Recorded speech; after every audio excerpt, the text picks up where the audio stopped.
Ardal, Helen.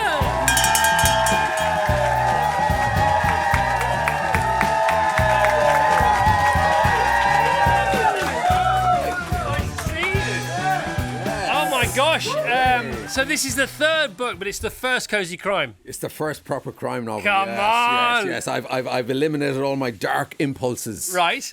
You know, you got to eliminate the explicit sex, the profanities, the gore. When you say you have to eliminate, that was really hard for me. I was going to say, well, there's another book there, isn't there? You know, because you could have a hard version of every cozy crime novel, couldn't you? Yeah, you could. Yeah, Two for one. You'd want to see the bits on the floor, like that I've left behind. But no, it's so this for me it was all about fun and entertainment. It's funny and it's warm, you know, and it's got heart and it's even got romance. Like well, I know, and it doesn't go the way you think. As a person. I know you're just cracking right on. I actually wrote down on my phone. I was reading it. I wrote down this might be the most upbeat murder mystery in the world because you can write one, can't you? Yeah, but I did Death in Paradise. So I did 24 episodes of that. I solved about 30 murders. Congratulations! I am familiar with the genre. That's not an easy lift. Yeah, no, I'll tell you that. What did you learn from Death in Paradise that helped you write the book? Well, I suppose it's kind of coming up with the puzzle. That's the key thing. All the time I was doing that show, I was always trying to think, like, if I was to write an episode of this, how would I bump somebody off? I love it. Yeah. So first time for you, not the first time for you writing a novel, because it's third, but it's your first cozy crime. Can I talk about a few more firsts with you? Yes. So your first stand-up ever, where was that? Oh, I remember that so distinctly. Like it was 1988. Right. My God, that's a long time ago. Almost 30 years ago. 40 years ago. Yeah. It was in a little place called the International Bar in Dublin, which is still there. It was upstairs. We called it the Comedy Cellar. And no microphone, held about 50 people. Everyone could smoke in bars in those days, so it was just a wall of smoke that you could barely see anyone in the audience. I remember shaking uncontrollably. That was my main memory. I bought this secondhand suit, like a kind of a zoot suit. It was pretty cool from a secondhand market. And so I was in my little 60s suit. I had a big red face. I was sweating profusely. And my legs started shaking uncontrollably, like literally shaking. But it was exhilarating. It's such a small community state. I was so nervous. I was nearly dying of blood pressure and nearly having a heart attack. All my limbs were shaking. Limbs I didn't even know I had, but I loved it. I loved it. And I don't know why I did it. I don't know why anyone would do it, to be honest with you. Why would you put yourself in that position? Because if you can do that, the world's your oyster. Well, kind of. Like it definitely, you know, and even though like for the next 20 years, every time I did it, I felt the same terror. Yeah. You know, as soon as you're up there, it's a switch. Well, hang on. You said for the next 20 years. We've now figured out it's 38 years ago. I was fine. Okay, for you're all right 20. now. I'm fine. You're on tour now. So yeah.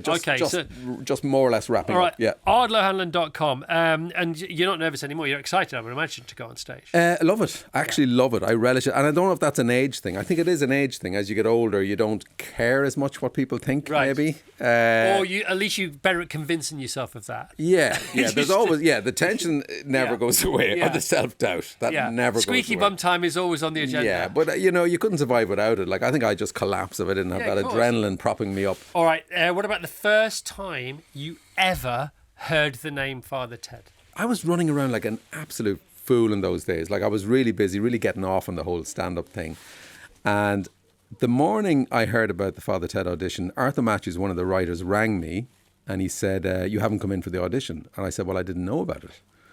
And he said, well, we're wrapping up at 5 o'clock. Can you get in here? And I was living in North London at the time. So I jumped on the tube and I raced in. I got in at 5 to 5 and they put a sheet of paper in front of me and they said, you read Dougal. I'd never heard of Dougal before or Father Ted or anything. And so I just read it, you know, like I didn't know, I had no notes or no nothing. And some of the people in the room laughed at what I was doing and some didn't. So... you know, I thought, oh, there goes that. That's fine. But I wasn't auditioning. I wasn't in the habit of auditioning for things in those days because I was just enjoying the stand-up and going up and down the country and when is my train and all that kind of thing. And when's my train and all that kind of thing. And then a few days later I get a call saying, oh, they really liked you. Well, they could have let me know with their faces. A few days later then they called me over to Dublin. By this time they'd cast Dermot Morgan as Father Ted and they wanted to do a chemistry reading, they call it. It's fair enough. Yeah. So I went to Dublin and we sat together. And again, we were just given a few pieces of paper and told to read together. And I suppose we dovetailed nicely, and there you go. What a story. Yeah. That was amazing. Yeah. And how big, we know how big the show was. How big was your fame off the back of that show, just not only in the UK and Ireland, but also across the world? Well, I mean, it was, I don't know. I've always, recoiled from that. Yeah, I know that, but it must have been a fact. It was, yeah. It was difficult, I would say, to deal with, actually, because it was like a tsunami almost. It kind of hits you a little bit, and suddenly there are people with cameras outside places, outside buildings, and stuff like that. So yeah, that was difficult to deal with, actually. I think, but I was always good at keeping my head down. I think I was always fairly well grounded. And because it's Irish, and the Irish travel very well. Who doesn't love bumping into somebody from Ireland, no matter where they are? And you seem to be loved, across the world. Did it? North America? Did you go there and experience? Yeah, but like North America is so vast. Some people don't even know. Have never heard of Ireland, believe it or not, right. like in North America. But yeah, you'd be in all sorts of places. Like in Mexico, you come out of the shower and there's Father Ted on the TV, dubbed into Spanish. So, no way! Yeah. What's your strangest? That sounds pretty strange. Can you out-strange that moment? I don't know if I could, actually. Did that really happen? Yeah. You came out of a shower in Mexico to watch yourself being dubbed in Spanish on the hotel telly. Yeah. Amazing. Yeah. That's so funny, isn't it? But yeah, no, you do. You meet people in very unusual places, remote mountain tops. Yeah. Oh my God. Well, it's lovely to see you, man. Listen for Ardal, Helen, please.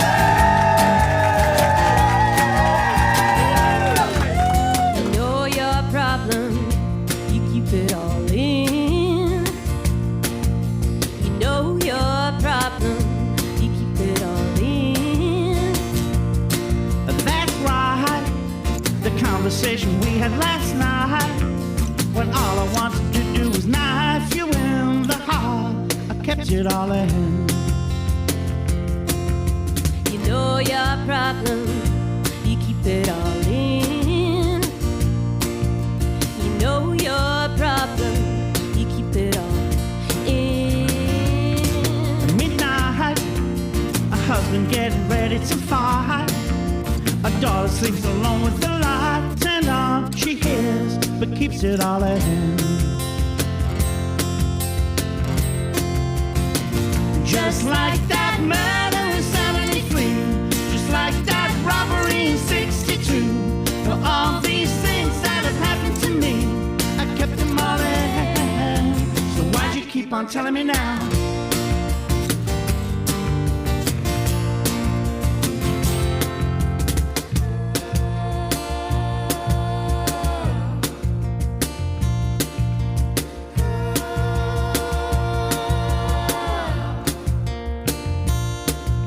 You know your problem, you keep it all in. You know your problem, you keep it all in. That's sweet, the conversation we had last week. Oh, when you get confounded up to my seat, you're right, I do, I keep it all in. Just like that murder in 73, just like that robbery in 62. Well, all these things that have happened to me, I kept them all in. I kept it all in. I kept it all in. I kept it all in. I kept it all in. I kept it all in. Now, people, I kept it all in. Right in. I kept it all in. Now, people, I kept it all in. Right in.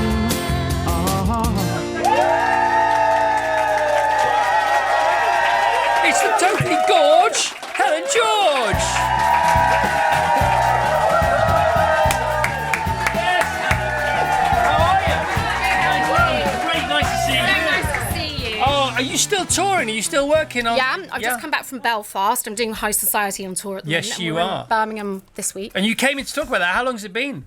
It's been, we did the Barbican, we started in April, and now I've been on tour for the last few weeks. So yeah, we're going up to Scotland next, Glasgow, Right. Leeds, Edinburgh, you name it. Can I straighten your glasses for you? Are they not? Yeah, they're a bit wonky. Come here. Wait, no, wait, let me just do that. Yeah, sure. I can straighten them because No, I just want your glasses. They're quite. Okay, I've got a spare pair, and they've got no lenses in, so you'll be fine. And how do I know they've got no lenses in? Because I can barely read the There you script. go. So and you're podcasting whilst on tour. Yeah, so we're doing it from the dressing room, we're doing it from And the hotel bar? I rooms. saw you in the bar. bar. Yes. We're doing it in the bar. I had a foot read in the bar, I know. which was amazing. I know. Well, first of all, let's Yeah, explain okay. what Mystic Mates is. Now, there are loads of podcasts. You know, even people who haven't been born or have passed have got a podcast. Everybody's got a podcast, or some people have got like 3 or 4 podcasts. You know, and there's so many. You know, there's not much white space left. But I honestly think, not just because you're here, I think yours is going to be huge because people love mysticism. What readings do you have, and who do you go and see on a regular basis? So I have Jojo. We're recording a podcast this afternoon with her, which she's an intuitive reader, but she knows a lot about crystals as well. So she'll tell me to have a bit more elderflower in my diet, or don't see that person because they're bad for you. All of that stuff, which I generally need. And then I have a brilliant medium that I've just discovered, who I lost someone that I knew a while ago, and he always comes through and reads with her. And actually, when he was getting sick, I gave him a rose quartz crystal for healing. And in this, I had a reading with her in the house the other day, and she said he wants to give you a rose quartz. And it was the rose quartz, I guess, that I gave him and never knew what happened to. And then cut to a couple of days ago, I came home and there was a rose quartz on my doorstep waiting for me. See, now you can read that whatever you want, and if it helps the situation at the time, all the better for it. Exactly. Yeah, exactly. and so how's the community? How many people are responding to you? What kind of questions are they asking you? I think there's a really strong community, and I think it's growing quite quickly. And I didn't know what a foot reader was until we started this podcast, and then we had this brilliant woman, Kirsty Elwood, that came over and read my feet in Belfast. Former podiatrist. Yes, and I thought maybe it's reflexology, and she did do that originally. But when I was pregnant with my eldest, Ren, who's actually sat over there, I didn't know I was pregnant, and this was a different woman, actually. I was having reflexology, and she said, I think you should do a pregnancy test. And I was pregnant and didn't even know it. And so I've always had a fascination with reflexology. But then when the foot reader came along and told me things about my life that absolutely, everything she said, I was like, yes, that's what she calls them blips. Some people would call them dancer's feet. But I've got quite gnarly feet. As has a vet. As has a vet. Yeah. But, she talked about the similarities between our feet. And it's not just about the lines on your foot. It's about the length of your toes and the angle that they go in. I mean, it's fascinating. But that would make sense. So even away from the mystical, if you're tense, your feet will be a different shape to if you're not a tense person. If you were tense at a certain time in your life, there'll be growth in your foot from that time of your life, like the rings are in trees. Absolutely, exactly like trees. It does all line up in the end if you want it to. And if you don't want it to, it never will. No, exactly, and you don't need to look. Now, what's fun about your podcast is it's full of levity. You don't take it too seriously. You do believe in all this stuff. You do subscribe to it respectfully, but you do have fun with it. And often wine is involved. Yes, sometimes. Oh, yes, the amethyst. Yes, because we read this thing that the ancient Greeks used to travel when they were drinking with an amethyst, and sometimes drink out of amethyst wine glasses. So we've put it to the test quite a few times. And it's supposed to stop you getting a hangover, but never has. But so much so that our producer, Jeff, who's wonderful, he's never been into this, but now he's so into it. He's just bid on one of Joss Stone's massive crystals, and it's enormous. Right. Which is a massive amethyst. So we're going to have a drinks party around it. Did he win the bid? He won the bid. We've got it. But it's so big that he can't. It's in Exeter. It's travelled over to Exeter, but we can't get it back to London because it's so massive it won't fit in his car. You used to be quite a private, famous person, and now you're very candid and you're very open. And you're not scared of having a cry on your podcast, are you? And sometimes Yvette will say, "You crying?" You go, "No." Do you know, I think it is because I'm so used to playing someone else. When I did Strictly, being myself was really hard. I didn't know how to be. And then 2 years ago, I did this programme for ITV, which was swimming with sharks. And I was scared of water. So the sharks were like small fry compared to the water. And because I was so vulnerable, And at the time, the person who was in my life who'd just been diagnosed with leukemia was going through treatment. And it was a really big thing. So I was forced to be present. And so I was forced to think about the very things in front of me, which was an actual shock in this situation. That focuses the mind. It focused the mind, exactly. And it made me present. And I was so vulnerable that I spent, a month crying on TV. And I think since then I've really learnt that I can be vulnerable on TV. I can be myself on TV as well. And it's people will like you or not, but it doesn't matter because everybody loves you. Just. No, they do though. I mean, from my experience, anyway. Thank you. But it's okay to be vulnerable, and it's okay to say, you know what, I really messed that up, and I've made some really bad decisions, and I've made some good decisions. Human beings are made of mistakes. Some of the most powerful and successful and richest men, like Elon Musk, he makes a lot of his decisions based on astrology. I didn't know that. You should get him on the show. Really? Yeah. You could. There's a few questions to ask him. Yes. There's got to be a festival in this as well, hasn't there? I know. Come on, you've got to get... Who doesn't want to go to a whole weekend of this? I think I so. do. I do. I want to go to some more retreats as well. But also, I think there's so many things that we can do with this, which I'm really excited about. And I really want us to go to lots of theatres and do a sort of UK tour with it as well eventually. Okay, how can you fit all that in with what you do for a living? Because I've got ADHD and I can. You can. All right. Okay. Helen, great to have you on this one. Thank you so Never much. thought we'd have you on something like this. Let's hear it for Helen George.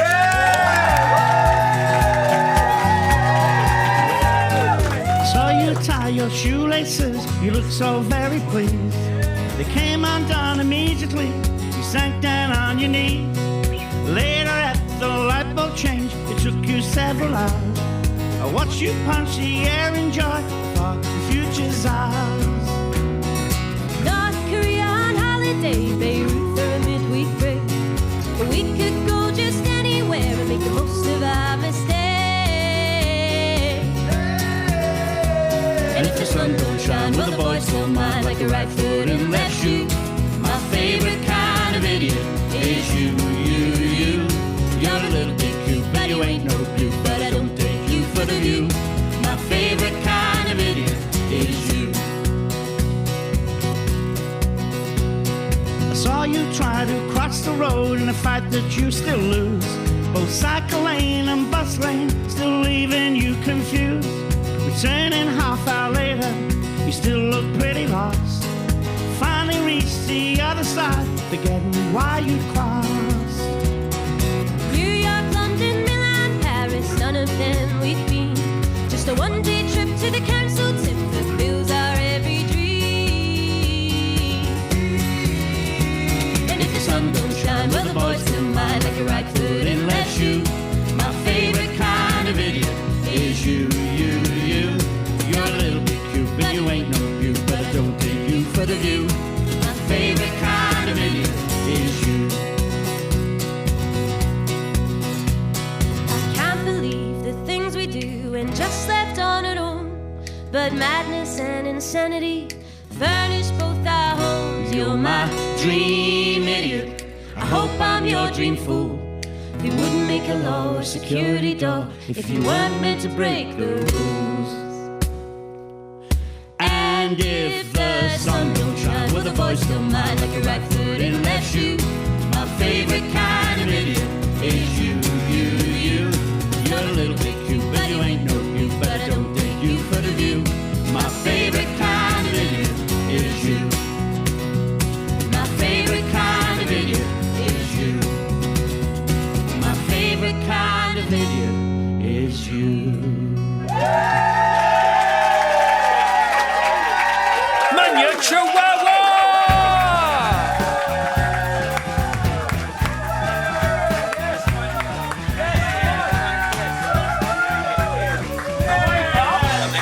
You are excellent. That's the point. You are excellent. That's why I'm here. Oh my gosh. Loving the longhand as well. Very old school. Yeah, loving the longhand. How was the dad? Was it okay? What's it called? The Tunnel of Love. Yeah. Yeah, that was my R&B name in school as well. So that was a nice, very was serendipitous. it? You've always got something about everything to be said. It's so cool, so cool. Where did we start with this? Jeez.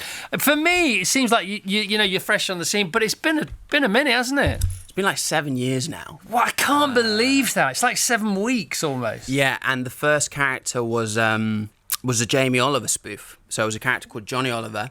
Was it based on Jamie Oliver? Right, yeah, comedy gold. And he had released something called Jerk Rice. I don't know if you ever tried it. Yeah. I was unfortunate enough to.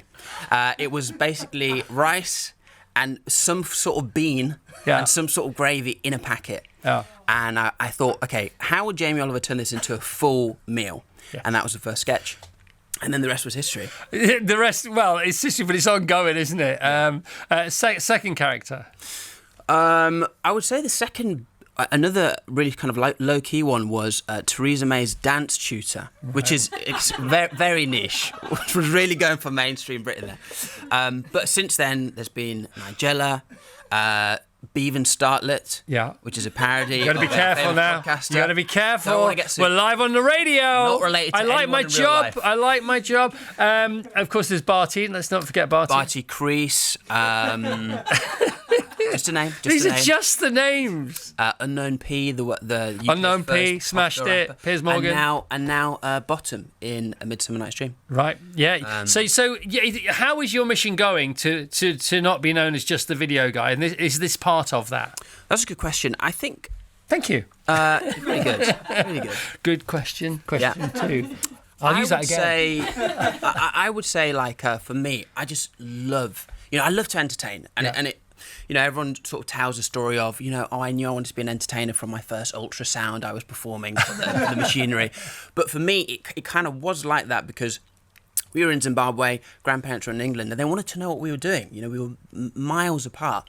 And so we had like the sort of family camcorder and we'd film all these sketches and videos to send to grandma and granddad. So really kind of the seeds were there.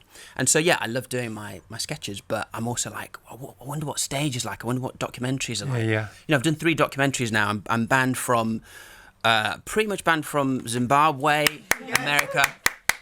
Banned from North Korea, which has ruined plans for the stag do. But it's like you just want to push the envelope. You haven't been banned from America, have you?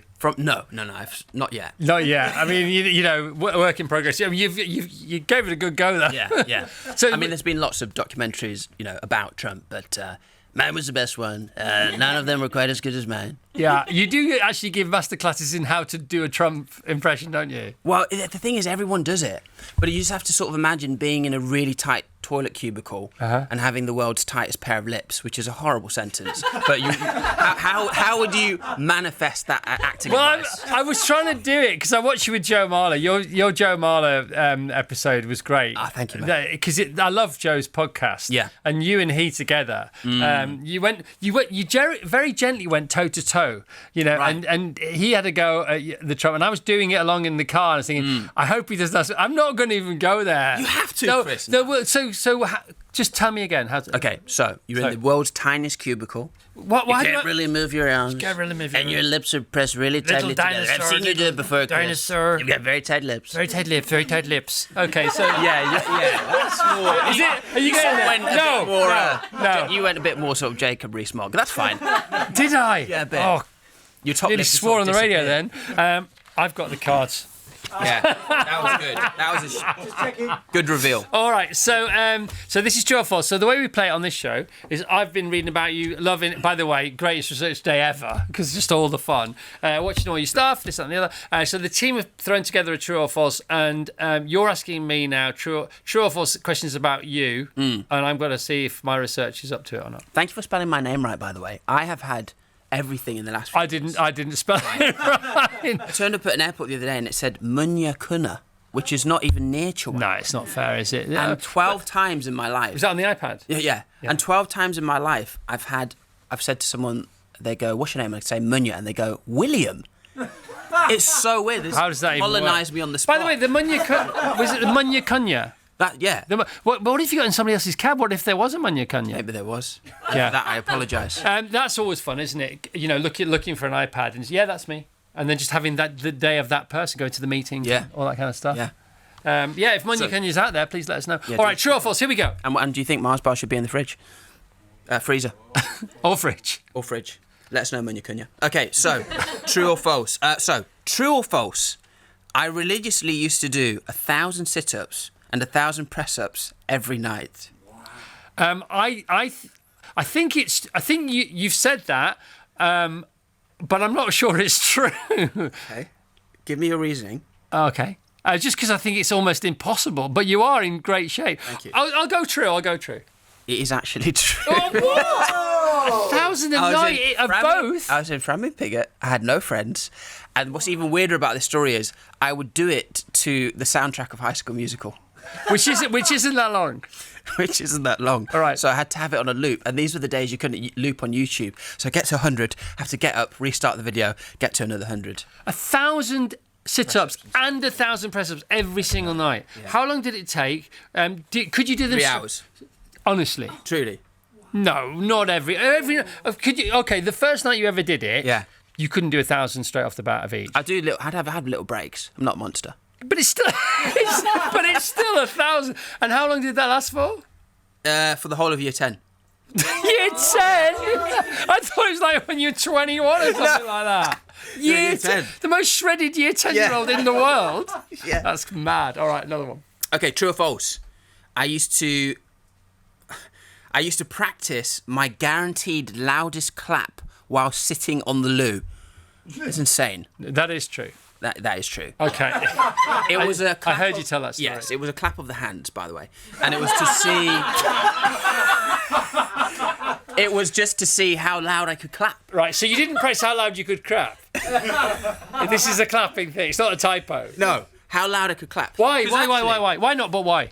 Because sometimes, have you ever been in like a play or a concert and there's an applause and then you hear one loud clap and you go, wow, that guy's really got a loud clap on him. Yeah. And sometimes it's just your night, isn't it? Clapping. Yeah, everyone's sort of like, it was a great concert, but there's this guy next to me, such a loud clap. Guaranteed good And he's clap. sort of the highlight. So I was sort of, I got it in my back pocket. And what is the science behind a good clap? Okay, well, you've got to, you know this really fleshy bit of the palm, you've got to turn that into sort of like a basin. And then the fingers become sort of rods of power and slap into the basin. Can you give us a guaranteed good clap now? Well, you do yours and I'll upstage you. No. That was. Oh, it's all right for you. Oh no, that was terrible. That was right, you come here, line up here. That was an elderly lady turning on a light switch to my. This is. It was work in progress. This is what we call it. This is not the loudest clap, but it's a louder. Clap. Okay. Wait, no. Oh! I missed. Karma. That was clapping karma, mate. That was good. That reverberated. Okay, no. You only get one. You only get one. You got two. Yeah. My show. Right, Okay. True or false? A dog with rabies in year 6 once bit off the entire bottom of my left shoe. Oh my God, there's so much in there. It's got to be true. It is true. Yeah, it's got to be true. Because you sort of look like you're trying to remember it as opposed to make it up. Can I tell you one more crazy story? At school, I used to gallop. What? What year was this? I thought it was faster than running. And so I remember driving into... My dad took me to school and there was this rabid dog at the gates trying to get in Zimbabwe. Right. And I thought, well, that dog's got rabies. Anyway, a few minutes later, we were in the playground and the dog got in and started chasing people. And it turned on me. So I started to gallop, right? Which is, as I've mentioned, faster than running. And a bit of my school shoe was already hanging off. And I got to class and the bottom of the shoe was gone. Yeah. I forgot the apple thing. What is about the splitting the apple thing? The splitting the apple. What is the splitting of the apple? You know, I quite like this because there's like a rivalry between me and Bob Mortimer now where any time I split the apple, it's like, no, Bob did it first. I'm challenging Bob. Get us back on here. And let's do an apple splitting competition. An apple off. Okay. And this is not like Yuri Geller where he'll only bend the forks he brings with him because I've just picked... You've just picked this? Yes. What is this? Bradbury or something? I don't know. It's from Borough Market round. Yeah, I love a pink lady, but this is fine. So we're going to split the apple. You're right. We're going to exert as much pressure as possible into our fingertips. You're right.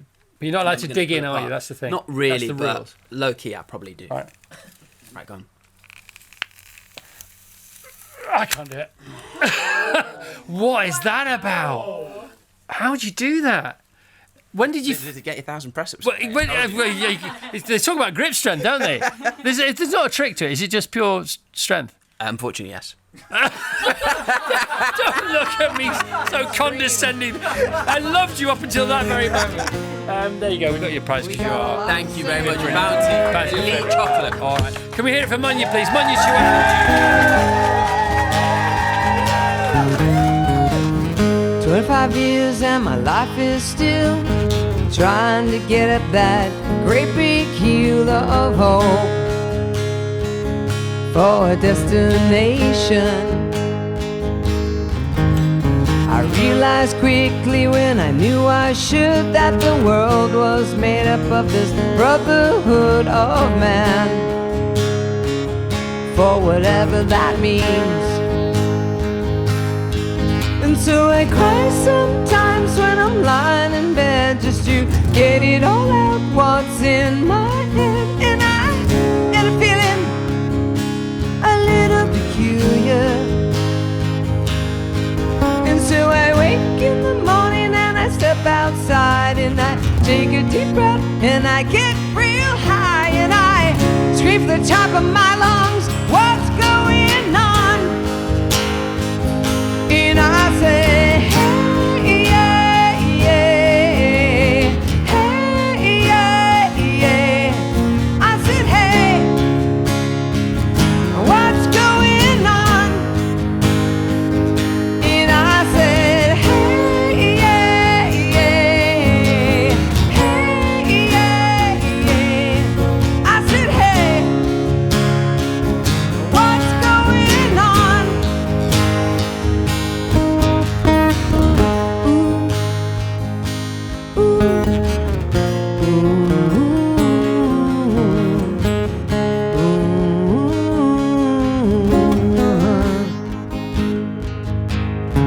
And I try, oh my God, do I try? I try all the time in this institution, and I pray, oh my God, do I pray? I pray every single day for a revolution. And so I cry sometimes when I'm lying in bed just to get it all out what's in my head. And I'm feeling a little peculiar. And so I wake in the morning and I step outside and I take a deep breath and I get real high and I scream at the top of my lungs, what's going on? And I say, hey, yeah, yeah, hey, yeah, yeah. I said, hey, what's going on? And I say, hey, yeah, yeah, hey, yeah, yeah. I said, hey. Now you guys do the wake in the morning, the background. Ready? Wake, ready? Here we go. Wake in the morning and I step outside, take a deep breath and I get real high. This is the part no one does. They always sing, hey, what's going on? So I need that from you, okay? Do it again. Wake in the morning and I step outside, take a deep breath and I get real high and I scream. Okay, here I come. You keep doing that. What's going on? And I say, hey, yeah, stay. Hey, yeah, yeah. I said, hey, what's going on? Yeah. And I said, hey, yeah, yeah, hey, yeah, yeah. I said, hey, what's going on? Ooh, that's very hard to sing so early in the morning. Ooh, Kristen, what have you done to me? Ooh.